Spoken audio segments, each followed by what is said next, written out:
பார் முழுசா சங்கியா மாறின எடப்பாடி பழனிசாமியை பார். கோயில கண்டாதான் கண்ணு உறுத்துது.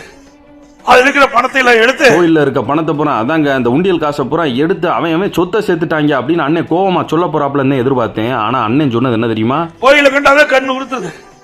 அது இருக்கிற பணத்தை எல்லாம் எடுத்து கல்லூரி கட்ட ஆரம்பிக்கணும். அது எதுக்காக செய்யறது? எதுக்காக நீங்க உண்டியில பணம் போடுறீங்க?